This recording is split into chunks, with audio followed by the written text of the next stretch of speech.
Bismillahirrahmanirrahim. Alhamdulillahi rabbil alamin. Wa bihi nasta'in ala umuri dunya waddin. Wassalatu wassalam ala al-mab'uthi rahmatan lil alamin. Nabiyyina wa habibina wa qudwatina Muhammad ibn Abdullah wa ala alihi wa sahbihi wa man walah. Amma ba'du. Muslimin dan muslimat, para pelajar sekalian, Assalamualaikum warahmatullahi wabarakatuh. Alhamdulillah, kita panjatkan syukuran kepada Allah Azza wa Jalla kerana pada hari ini 30 Rabiul Tsani 1443 bersamaan dengan 5 Disember 2021, ini adalah merupakan siri yang ke-73 kuliah kita, syarah kepada kitab Al-Wafi, syarah kepada Al-Arba'in Nawawi. Dari awal kitab sampai ke saat ini, siri yang terakhir, hadis yang ke-42, iaitu kita sudah masuk ke nombor siri yang ke-73. Alhamdulillah. Jadi para pelajar sekalian, kita tengok kepada asal hadis 42 ni, iaitu hadis di bawah tajuk Sa'atu Maghfiratillahi Azza wa Jalla, luasnya keampunan Allah Azza wa Jalla. An Anas bin Malik radhiyallahu anhu qala sami'tu Rasulullah sallallahu alaihi wasallam yaqul qala Allah ta'ala ya ibna Adam innaka ma da'awtani wa rajautani ghafartu laka ala ma kana minka wa la ubali ya ibna Adam law balagat dhunubuka anana as-sama thumma astaghfartani ghafartu lak ya ibna Adam law innaka Ya ibn Adam law innaka law ataitani, tukar innaka law ataitani biqurabi, tengok dia sini tulis baris bawah, tukar baris, biqurabil ardi khataya thumma laqitani la tusyrik bi syai'a la ataituka biqurabiha maghfirah. Rawahu Tirmizi wa qala hadithun hasanun sahih. Maksud dianya, Allah Ta'ala berfirman dalam hadis kursi, dia ini dipanggil hadis kursi. Wahai anak Adam, sesungguhnya apabila engkau berdoa kepadaku dan mengharapkan daripadaku, aku mengampunkan dosa-dosamu dan tidaklah aku peduli banyak mana dosa, asalkan kamu minta ampun, aku ampunkan. Wahai anak Adam, jika dosa-dosamu mencapai awan di langit, kemudian engkau memohon keampunan dariku, aku mengampunimu. Wahai anak Adam, sesungguhnya jika engkau datang kepadaku dengan dosa yang memenuhi bumi, kemudian engkau datang kepadaku berjumpa denganku tanpa mempersekutukanku, ini buang syirik, maka aku datang kepadamu dengan keampunan sepenuh bumi. Alhamdulillah, selesailah hadis kita. Rawahu At-Tirmizi wa qala hadisun hasanun sahih. Baik para pelajar sekalian, kita pergi kepada syarah kita. Syarah telah kita bincang dalam siri yang lepas. Dah 2 siri dah tuan-tuan, kan? Kita masuk kepada siri yang ketiga dalam syarah ini, di muka surat 677. 677 atau 676 dulu. Dia panggil penghulu istighfar. Penghulu istighfar. Sebelum daripada itu ada sebuah lagi hadis. Hadis dalam perkara yang ke fiqh hadis yang ke-6 tu. Memohon ampun tidak kira besar mana dosanya. Yang ke-6, hadis Badui datang tu. Al-Hakim meriwayatkan daripada Jabir, seorang lelaki telah datang menemui Rasulullah sallallahu alaihi wasallam dan berkata, banyaknya dosaku. Wa zunubah, dia kata, banyaknya dosaku. 2 kali dia ulang atau 3 kali. Maka Nabi suruh dia baca doa ni. Tuan-tuan tengok fiqh hadis yang ke-6, muka surat 670. Allahumma maghfiratuka awsa'u min zunubi wa rahmatuka arja indi min amali. Ucapan ni bagus. Ya Allah, keampunanmu lebih luas daripada dosa-dosaku. Rahmatmu lebih aku harapkan di sisiku daripada amalanku. Jadi hadis ini, sebagaimana kata di Tuan Syekh kita, rawahu Al-Hakim daripada Jabir. Dari sudut sanad dia dalam Al-Jami' As-Shaghir kata dhaif. Tapi setelah saya tengok kepada syarah-syarah lain, mereka mengatakan doa ni elok. Allahumma ghfiratuka awsa'u min zunubi. Maknanya kita munajat, keampunanmu lebih banyak, lebih luas daripada dosa aku ya Rabbi. Wa rahmatuka arja indi min amali. Rahmatmu, keampunanmu lebih aku harap daripada amalan yang aku buat ini. Jadi boleh kita baca insya-Allah. Baik, kita pergi kepada perbincangan kita pada kali ini, iaitulah masalah yang ke-13. Dia panggil yang ke-13 tu ada sedikit penjelasan. Dia panggil tak apa jelas itu. Tengok, yustahabbu, disunatkan dalam beristighfar tidak hanya mengatakan astaghfirullah wa atubu ilaih. Berhenti setakat tu ya. Kalau kata setakat tu pun kita minta ampun dah, minta taubat dah kepada Allah. Maka di sini ada sebahagian ulama mengatakan elok kita tambah lagi. Sebagaimana riwayat daripada Umar, ada riwayat asar daripada Sayyidina Umar. Umar dia dengar orang laki-laki tu berdoa astaghfirullah wa atubu ilaih. Aku minta ampun kepada Allah dan aku bertobat padamu ya Allah.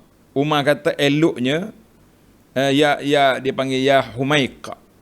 Eloknya kamu kata taubatu man la yamliku li nafsi naf'an wala darran wala mautan wala hayatan wala nusyura. Jadi ini di sini diistimbat oleh para ulama, elok kalau kita istighfar tu kita tambah lagi, macam orang panggil perlengkapkan lagi. Taubat mereka yang tak memiliki manfaat dan mudarat. Maknanya aku ni lemah, tak ada apa yang aku miliki. Kan?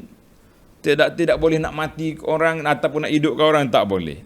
Maka kita kita tak ada kuasa. Jadi taubat kita ni semata-mata mengharapkan rahmat Allah Azza wa Jalla semata-mata. Itu kata di para ulama, elok kita tambah. Tapi setelah nak rujuk banyak kitab tentang asal Sayyidina Umar ni, hanya kita jumpa dalam Jami' Al-Ulum Wal-Hikam yang dibawa oleh Ibn Rajab. Wallahu a'lam, dia pun tak sebut sanad. Adapun kata-kata Al-Auza'i, ditanya tentang seorang yang beristighfar dengan mengucap Astaghfirullahal azim alladzi la ilaha illahu al-hayyal qayyum wa atubu ilaih. Dia kata al-hayya ataupun al-hayyu. Dua-dua tu boleh baca. Semalam saya dah sebut. Hadis ini sahih. Tuan-tuan tengok, hadis ini sahih. Dikeluar oleh Imam At-Tirmizi dan Abu Daud. Kata di muhaqqiq sanaduhu sahih. Dan kelebihan dia besar, diampunkan dosanya walaupun dia lari daripada medan perang. Jadi medan perang tu lari itu dosa besar, tapi dia minta ampun, Allah Ta'ala ampunkan dosa dia. Jelaslah dia panggil hadis ni dalam bahasa kita dia panggil zikir munajat. Sebab ramai ustaz-ustaz yang bermunajat di bawah ni astaghfirullahal azim allazi la ilaha illa huwal hayyul qayyum huwal hayyal qayyum wa atubu ilaih. Ini yang dibaca oleh para zikir munajat. Dinamakan zikir munajat. Dan hadis itu sahih bacaan ni. Cuma cara bacaan mendayu-dayu ramai-ramai itu tidak waris. Cuma yang kita nak kata asal ini ada. Kata di Auza'i, inilah yang amat baik. Auza'i kata apa? Ini yang amat baik. Faqala inna hadza la hasan. Kenapa tak hasan daripada Nabi sallallahu alaihi wasallam? Tapi kalau tambah sikit lagi, Rabbighfirli. Maknanya kita kata astaghfirullahal azim allazi la ilaha illa huwal hayyul qayyum wa atubu ilaih Rabbighfirli. Kalau ada tambahan lagi, minta spesifik, ampunkan dosaku. Rabbighfirli zunubi. Itu kata Auza'i lebih baik. Jadi kita kata alhamdulillah, riwayat Auza'i pun sama jugalah disebut sedemikian, asar. Tapi kalau kita setakat kita berhenti dengan zikir munajat tadi pun sudah kemas, sudah besar. Baik para pelajar sekalian, kita sambung yang ke-14.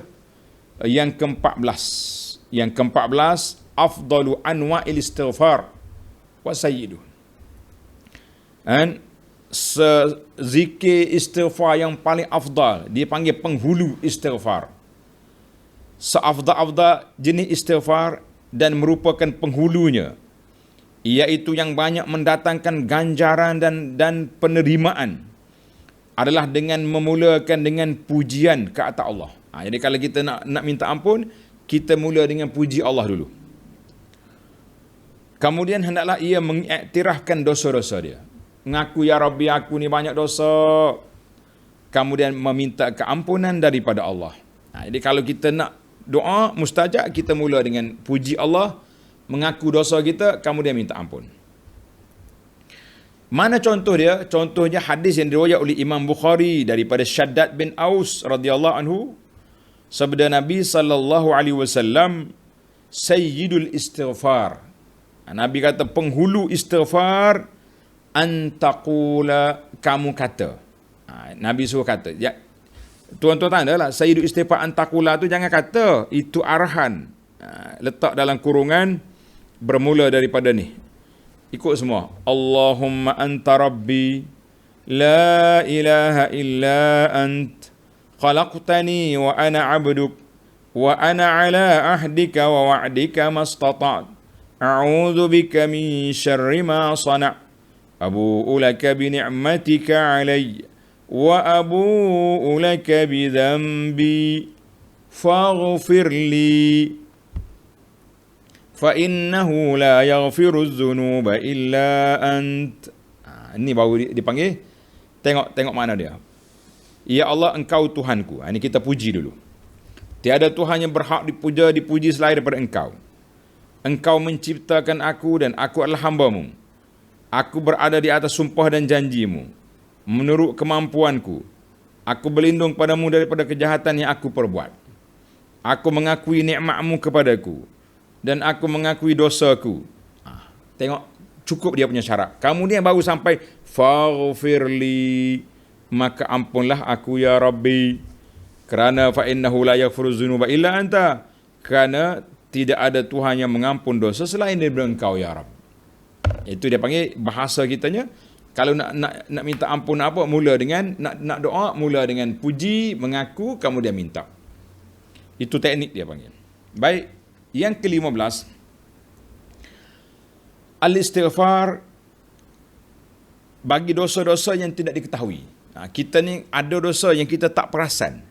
Kita ingat tak berdosa, rupanya sudah berdosa. Sesiapa yang banyak dosa dan kesalahannya serta banyak lalai dalam beristighfar, sehingga dia tidak mampu lagi menghitung dosanya, maka hendaklah dia memohon kepada Allah dengan doa kepada Allah atas dosa yang diketahuinya. Kalau dosa kita tahu, kita minta ampun secara khusus. Ya Allah, ampunkan dosa aku sekian. Itu pun kita seorang-seorang tanpa beritahu kepada orang. Diriwayatkan daripada Shaddad bin Aus bahawa Nabi SAW bersabda, as'aluka min khairi ma ta'lam, wa a'udzu bika min syarri ma ta'lam, wa astaghfiruka lima ta'lam, innaka anta 'allamul ghuyub. Innaka anta 'allamul ghuyub. Maksudnya aku minta kepadamu kebaikan yang engkau ketahui. Apa benda hak baik yang Allah Ta'ala telah dengan ilmu Allah, aku nak. Semua benda, apa saja yang sesuai dengan kita. Dan aku berlindung daripada kejahatan yang engkau ketahui. Kalau benda tak baik, walaupun aku tak minta berlindung, minta Allah Ta'ala lindungi kita. Dan memohon keampunan daripada engkau, daripada apa yang engkau ketahui. Dosa-dosa. Wa a'udzubika min syarri ma ta'lam wa astaghfiruka lima ta'lam. Aku minta ampun dengan apa yang kau ketahui ya Rabbi. Lima ta'lam innaka anta 'allamul ghuyub. Kerana sungguhnya engkau maha mengetahui perkara yang gaib. Maknanya ada benda yang aku tak tahu.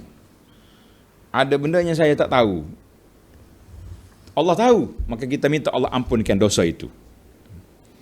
Pelajar hadis ni dia tak tulis apa. Pelajar catat. Hadis ni rawahu Ahmad. Rawahu Imam Ahmad. Jadi kalau mengikut Syekh Syuaib Al-Arnaud dia kata hasan.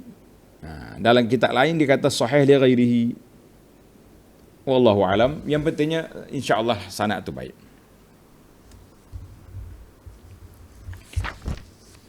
Baik. Allah Ta'ala mengetahui segala sesuatu dan menghitungnya. Jadi kita minta maaf dengan dosa-dosa kita yang kita tak tahu, tapi Allah tahu. Maknanya kita nak kata dalam bahasa kita kata sapu bersih lah. Kita dah basuh dah, kan? Dah basuh dah tempat ni, tapi sembuh lagi dengan apa ni anti kuman. Itu dipanggil. Maknanya kita nak bersih sungguh-sungguh.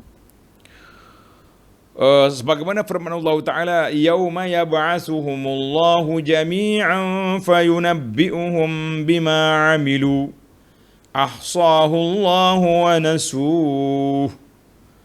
Semasa mereka semuanya dibangkitkan hidup semula oleh Allah pada hari kiamat, lalu diterangkan kepada mereka segala yang mereka kerjakan. Allah telah menghitung amal-amal mereka itu satu persatu, sedang mereka telah melupainya. Ini yang kita takut. Kita takut dosa kita lupa, Allah Ta'ala hitung semua sekali. Jadi kita minta ampun dengan Allah daripada dosa-dosa yang kita pun tak tahu, tak perasan. Baik. Surah Al-Mujadilah ayat 6. Fiqh yang ke-16, min thamaratil istighfar. Kesan daripada istighfar itu apa yang kita dapat? Sesungguhnya orang yang beristighfar dan merasakan bahawa dia berlindung kepada Zat yang Maha Pengampun lagi Maha Penyayang, Maha Kaya, Maha Mengetahui dan Maha Penyantun, sehingga tenang hatinya dan lapang dadanya, serta lepas seluruh kesedihan dan kebingungan, dia mendapat khabar gembira dengan rahmat Allah dan redanya, sehingga dia hidup dengan penuh optimis dan putus asa tidak akan menimpa dirinya. Sebab apa? Sebab kita tahu kita telah minta ampun kepada Allah Azza wa Jalla. Kita minta ampun dengan Allah. Kalau bersalah itu sifat manusia. Imam Muslim meriwayatkan daripada Al-Aghar Al-Muzani, sabda Nabi SAW, innahu la yughanu ala qalbi wa inni la astaghfirullah fil yaumi mi'ata marrah. Sesungguhnya benar-benar ada sesuatu yang menutupi hatiku. Nabi rasa berat hati dia. Aku rasa aku benar-benar memohon ampun kepada Allah 100 kali setiap hari. Nabi kata dia istighfar 100 kali setiap hari. Nabi yang tak berdosa 100 kali. Kita 100 kali lepas ke tak lepas? Biar cukup lah juga 100 kali. Kalau tak lebih pun. Hadis ini sahih dalam Muslim. Dalam Sunan Abi Daud, daripada Ibnu Abbas, Nabi bersabda, man akthara minal istighfar ja'alallahu lahu min kulli hammin faraja wa min kulli dhiqin makhraja wa razaqahu min haitsu la yahtasib. Maksudnya sesiapa yang banyak memohon ampun, Allah akan menjadikan kemudahan bagi kesulitannya. Maknanya kalau kita payah sulit, kita banyak istighfar, Tuhan mudahkan urusan. Dan jalan keluar daripada kesempitan. Dan memberinya rezeki dari arah yang tidak diduga. Rezeki mari daripada arah kita pun tak tahu dari mana. Allah Ta'ala hantar mari.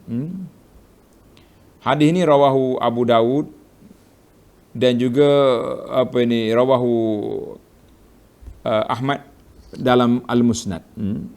Syekh Ahmad Syakir dalam Tahrik Musnad dia kata sahih. ada juga ulama mengatakan rendah sikit daripada darajat. Wallahu alam. Baik para pelajar sekalian. Diriwayat daripada Abu Zar radhiyallahu anhu kata apa? Inna likulli da'in dawa wa inna dawa az-dzunubi istighfar. Menarik kata-kata ni tuan. Sesungguhnya bagi setiap penyakit ada ubatnya. Dan ubat dosa adalah istighfar. Dosa kita ni apa ubat dia? Istighfar, minta ampun. Asy-Syaikh Qatadah rahimahullah berkata, sesungguhnya Al-Quran ini menunjukkan kepada penyakit-penyakit kalian dan ubatnya. Adapun penyakitnya, dosa, ubat atau penawarnya istighfar. Lebih kurang je kata-kata ulama salaf ni, ubat penyakit kita tu dosa, ubat dia istighfar. Qalat Aisyah tu, Sayyidah Aisyah berkata, Tuba liman wajada fi sahifati istighfaran kathiran. Berbahagialah sesiapa yang didapati dalam catatan amalannya istighfar yang banyak.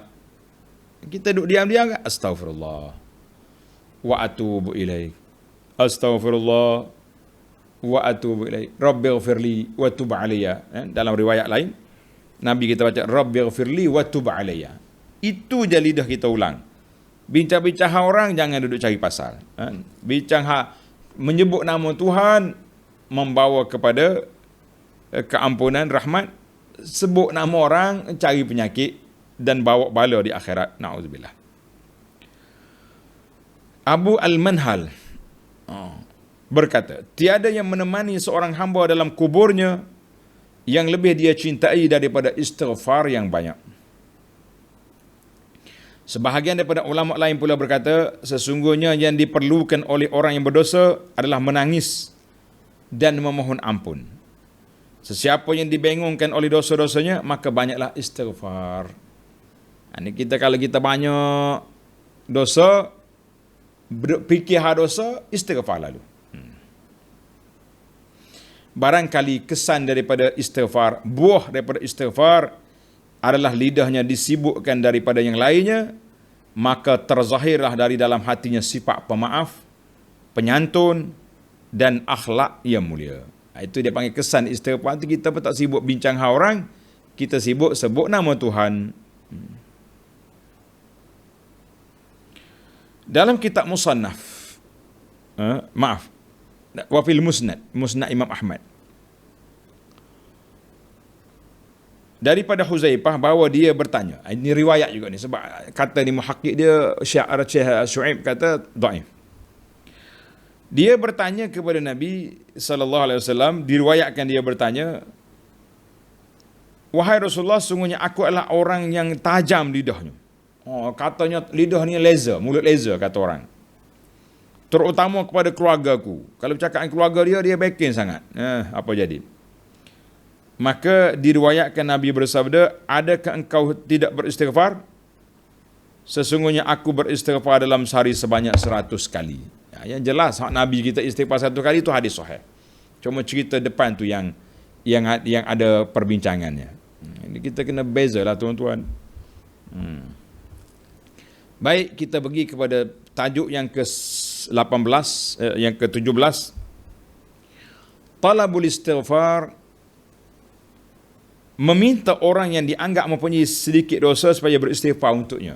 Bila kita jumpa orang baik, orang soleh, kita minta dia istighfar untuk kita. Syekh, tolong doakan saya. Sesiapa yang prihatin terhadap dosa-dosanya, maka dia akan meminta tolong daripada orang yang sedikit dosa. Dia akan meminta tolong kepada mereka, memohonkan keampunan untuknya. Sebagaimana diceritakan Sayyidina Umar meminta kepada kanak-kanak kecil agar meminta keampunan untuknya. Dia berkata, sesungguhnya kamu sekalian belum berdosa. Budak-budak belum berdosa. Tolong doakan untuk aku. Masya Allah, Sayyidina Umar. Banyak cerita Sayyidina Umar ni. Dia tu khulafa, dia tu sahabat Nabi, tapi masih lagi duk cari poin-poin yang boleh dia minta Allah minta tolong orang istighfar untuk dia. Masya Allah. Abu Hurairah berkata kepada para anak kecil, Budak-budak, katakanlah, ya Allah ampunilah Abu Hurairah. Sambil dia mengaminkan doa mereka. Allahu Akbar. Abu Hurairah dia ajar budak-budak, kalau kita Kelantan, awal. Mu kata, ya Allah ampunkan Abu Hurairah. Bila budak tu ampunkan, dia ada amin. Dia kata budak yang tak ada dosa, tentulah doa dia mustajab. Itu ijtihadlah daripada para sahabat.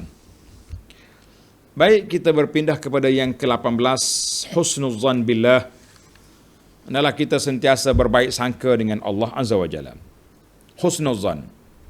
Dialah satu-satunya zat yang maha pengampun. Seorang hamba yang mukmin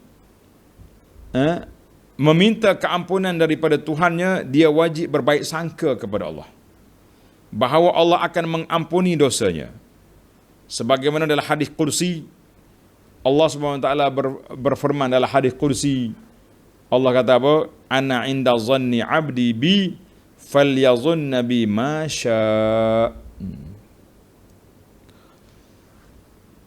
Aku menurut prasangka hambaku. Oleh itu berprasangka kepadaku menurut apa yang kamu kendaki. Maknanya kamu sangka baiklah dengan Allah. Tuhan ampun, Tuhan maafkan kita. Jangan duk cari masalah kat kita ni dengan Tuhan. Ni orang yang cari masalah dengan Tuhan pula dia. Allahul musta'an.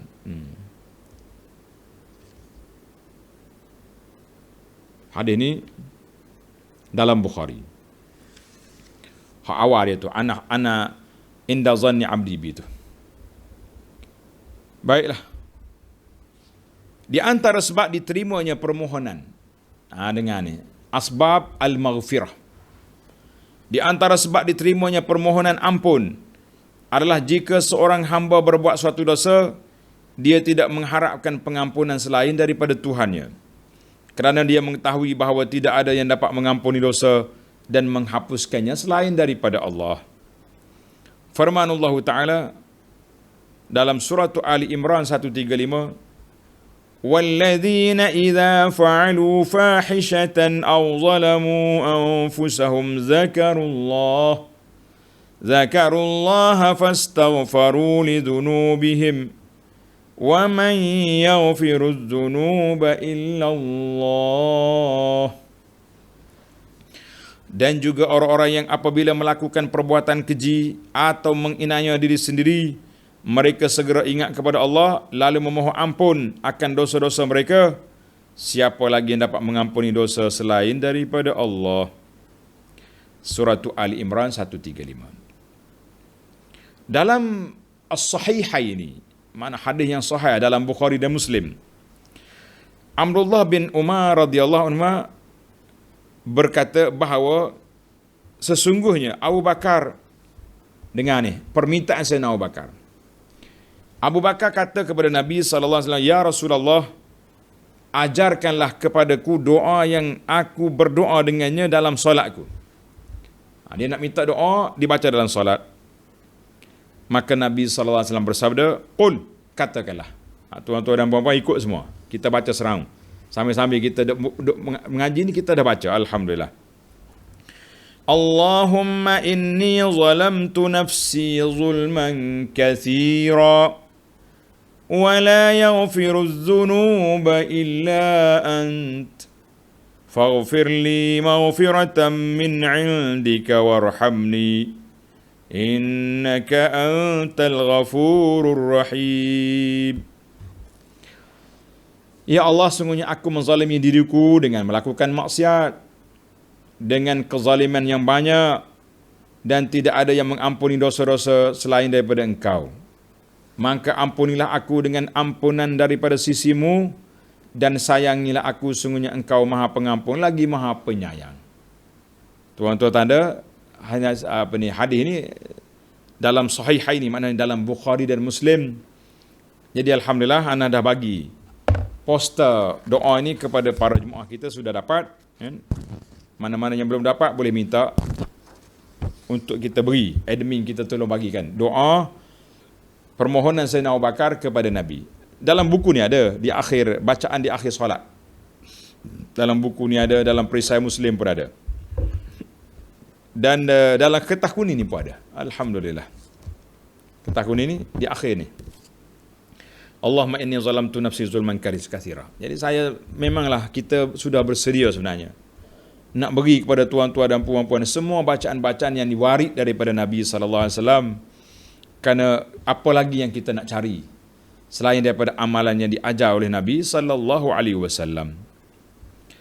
Baik, wajib berbaik sangka kepada Allah lebih ditekankan lagi ketika merasakan bahawa ajal telah dekat. Dekat dengan nak mati, maka kita lebihkan janib sudut ar-raja, mengharapkan keampunan Allah. Sebab apa? Dah kita nak mati dah, nak buat apa pun tak sempat dah. Nak pergi masjid pun tak boleh dah. Dan seseorang hamba selamanya menghadap Allah Azza wa Jalla, sehingga harapan untuk mendapatkan keampunan adalah sesuatu yang menguasai dirinya. Biar kita sentiasa letak sangka baik, biar kita rasa Allah Ta'ala ampun dosa kita.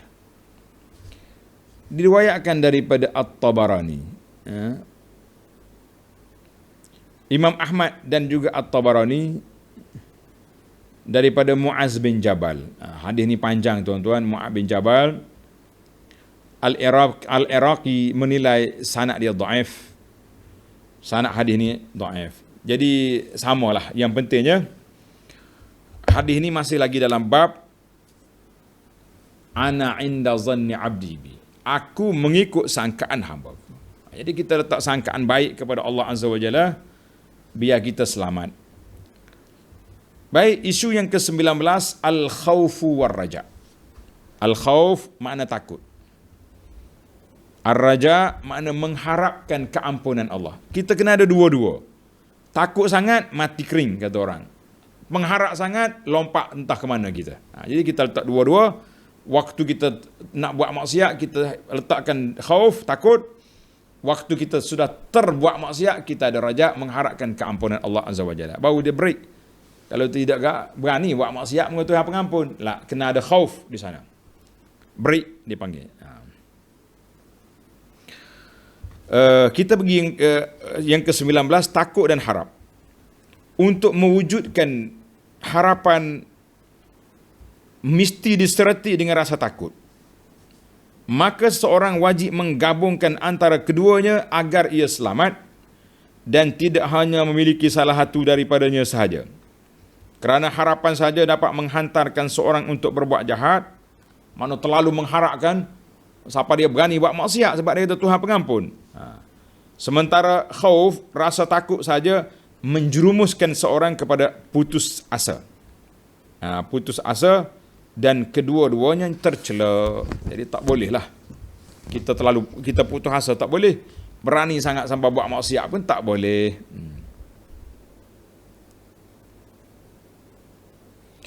Baiklah. Ini ada lagi satu hadis, aqsamal khauf war raja. Hadis ini juga ada ulama kata mungkar, ada kata tidak sahih. Baiklah, kita bincang yang kedua.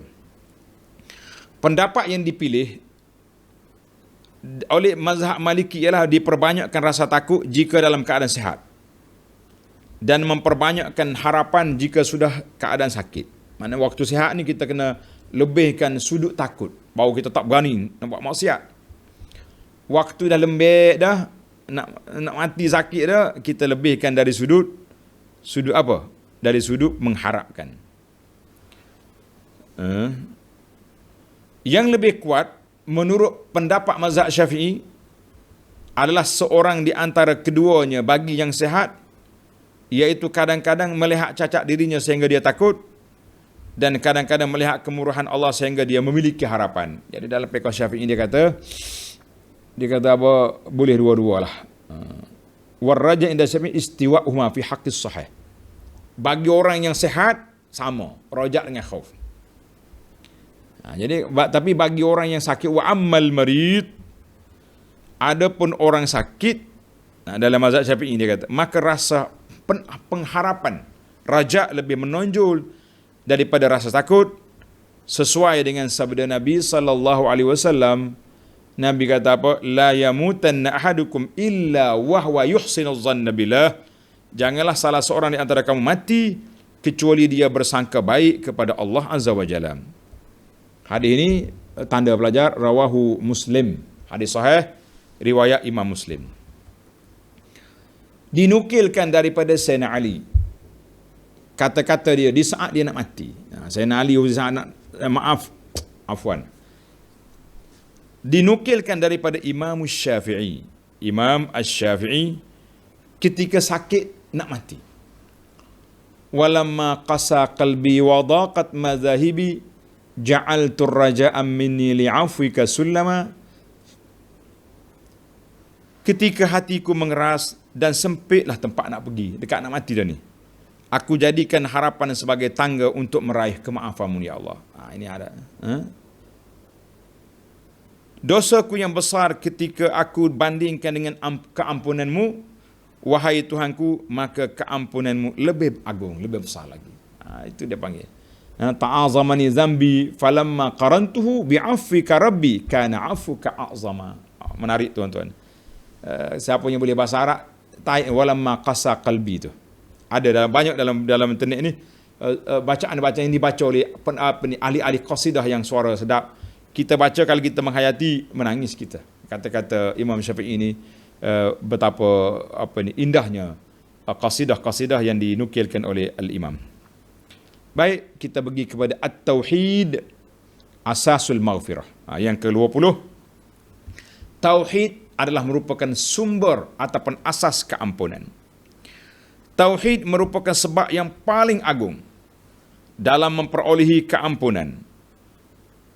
Sesiapa yang kehilangan tauhid, maka dia akan kehilangan keampunan Allah. Na'udzubillah. Dan sesiapa yang mewujudkan dalam dirinya tauhid yang murni, yang jitu, dia telah mendatangkan sebab paling agung dalam mendapatkan keampunan Allah Azza wa Jalla.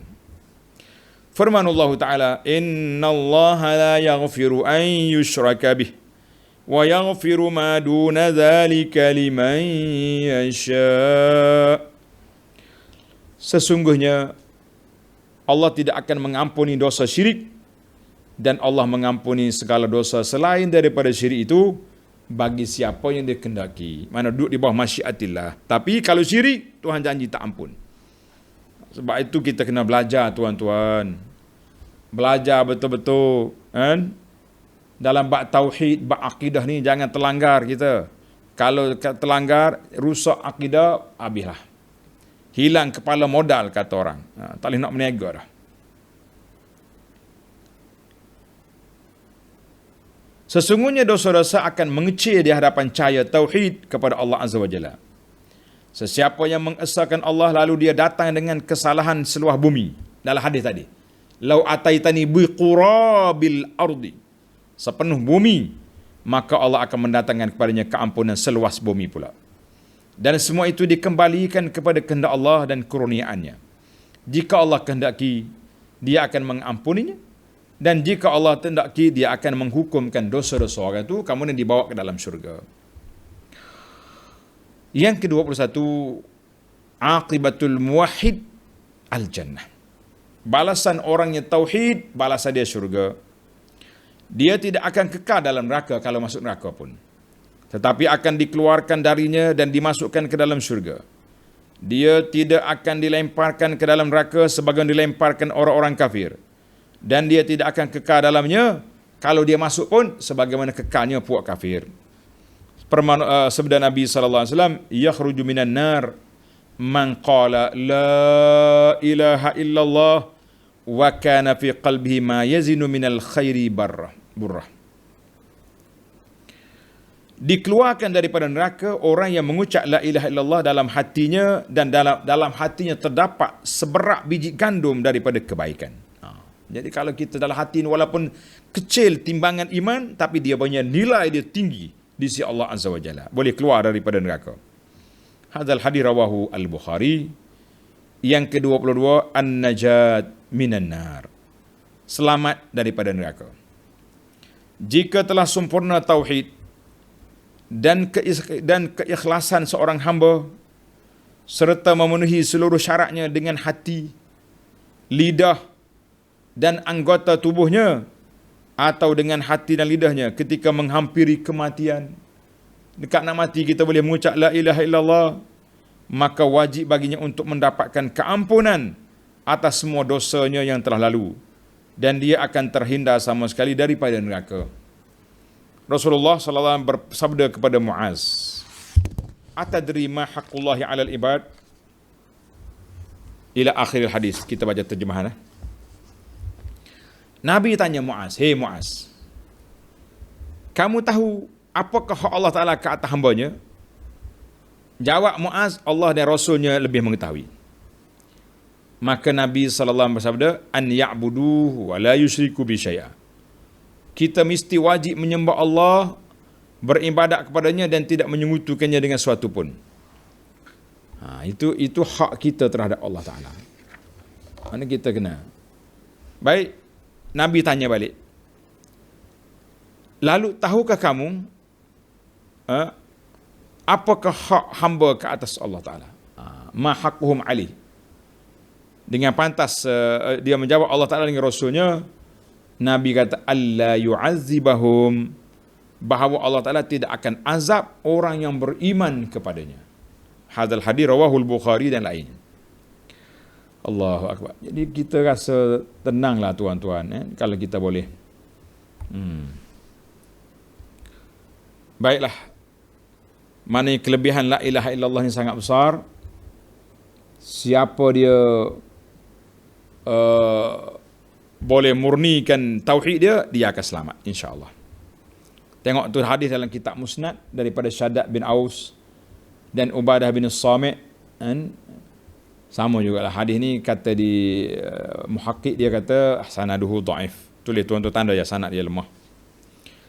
Ini dapat dipahami sesuai dengan apa yang kami sebutkan, iaitu sebagaimana firman Allah Taala, "Illa man taba wa amana wa amila amalan salihan faulaika yubaddilullahu sayyi'atihim hasanat wa kana Allahu ghafurur rahima."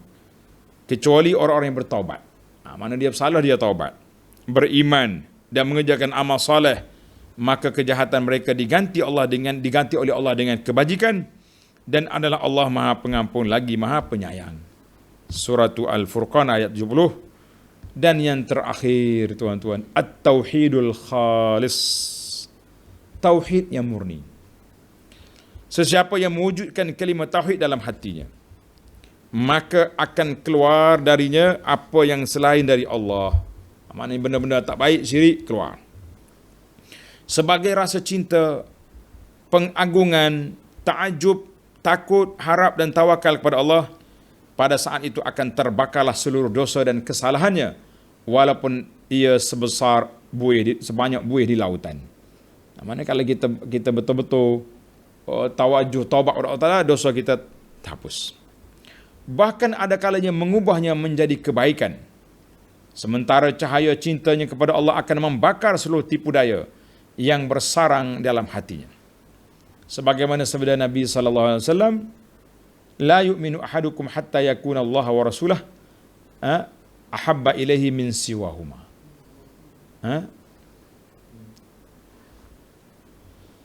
La yu'minu ahadukum, mana tidak beriman salah seorang antara kamu sehingga hatta yakuna, sehingga jadilah Allah dengan Rasulnya ahabba ilaihi, lebih dia sayang daripada kedua-duanya lain. Ini hadis ni banyak kali dah kita ulang dulu. Hadis dalam Bukhari. Cinta kepada Rasul adalah termasuk dalam cinta kepada Allah Azza wa Jalla. Maka sebab itulah kata di pensyarah kita ni, dia kata boleh jadi dengan sebab inilah. Wala'alla. La'alla tu maknanya hikmah. Hikmat kenapa Al-Imam An-Nawawi rahimahullahu ta'ala khatamkan kita ini dengan hadis ini. Walhanya lebih dari 40. Hadis kita ni yang ke-42 dah ni. Imam dia kata hadis 40, tapi kenapa jadi 42? Kata di tuan syarah ni kata wala'alla hadza huwa al-hikmah fi khatmi hadhil hadis al-mukhtar bi hadzal hadis. Boleh jadi walaupun terlebih daripada 40 hadis. Kita kata boleh jadi, wallahu alam. Itulah faqihnya Imam Nawawi rahimahullah, seorang ulama muda. Dia mati umur 40 lebih je, tak sempat berkahwin. dan Allah Ta'ala tinggal kepada dia anak-anak yang begitu ramai. Sampai malam ni kita baca qala Nawawi rahimahullah. Makna kita walaupun anak sendiri tak ada, tapi anak dia melalui kitab-kitab dia yang menyebabkan seluruh dunia orang doakan Nawawi. Selesai syarah. Kata di apa ni, Tuan Syekh tak kata, selesailah syarah penjelasan hadis Arbain ini bi fadlillahi ta'ala wa taufiqihi, dengan berkat kurniaan Allah dan taufik daripada Allah. Maka kata Abu Anas, afallahu anhu wa an walidayhi wa an jami'i masyayikhihi, kita kata alhamdulillah, pada hari ini Ahad, Maghrib hari Ahad 30 hari bulan Rabiul Tsani 1443, bersamaan dengan 5 hari bulan 12 2021, kita dapat khatam syarah kepada bacaan kita. Baca ni kalau nak syarah penuh panjang lagi, dapat kita khatam sebanyak 73 siri kuliah daripada awal sampai ke akhir. Alhamdulillah, terdapat dalam rakaman yang sudah ada. Semuanya ada dalam YouTube. Tuan-tuan cari dalam Halaqah Abu Anas Madani. Halaqah Abu Anas Madani, kita akan jumpa tajuk ni. Tajuk dia Al-Wafi, syarah kepada Arba'in. Ataupun tuan tengok balik dalam ni rakaman live kita ni ada, ataupun di rakaman di Dar Taibah. Itu yang sudah diedit. Kita kata alhamdulillah, awalan wa akhiran, kita puji Allah Ta'ala awalnya sampai ke akhirnya, dan kita berdoa kepada Allah SWT dengan nama-namanya yang indah, dengan sifatnya yang maha tinggi, supaya Allah Ta'ala anugerahkan kepada kita cinta kepada Quran, cinta kepada Nabi sallallahu alaihi wasallam, dengan kita mencintai, beramal dengan sunnah Nabi sallallahu alaihi wasallam. Kita minta Allah Ta'ala curahkan dalam hati kita ni benci kepada maksiat, benci kepada khurafat, benci melakukan perkara bid'ah, benci melakukan perkara mungkar, dan kita minta Allah Ta'ala campak dalam hati kita, keluarga kita, orang-orang yang kita sayangi, murid-murid kita, cintakan sunnah Nabi sallallahu alaihi wasallam, yang melayakkan kita untuk meminum di kolam Nabi, yang layak untuk kita mendapat syafaat Nabi sallallahu alaihi wasallam, dan seterusnya dapat masuk ke dalam syurga yang dijanjikan oleh Allah azza wa jalla. Wa sallallahu ala nabiyyina Muhammad wa ala alihi wa sahbihi wa sallama tasliman katsira ila yaumiddin, walhamdulillahi rabbil alamin.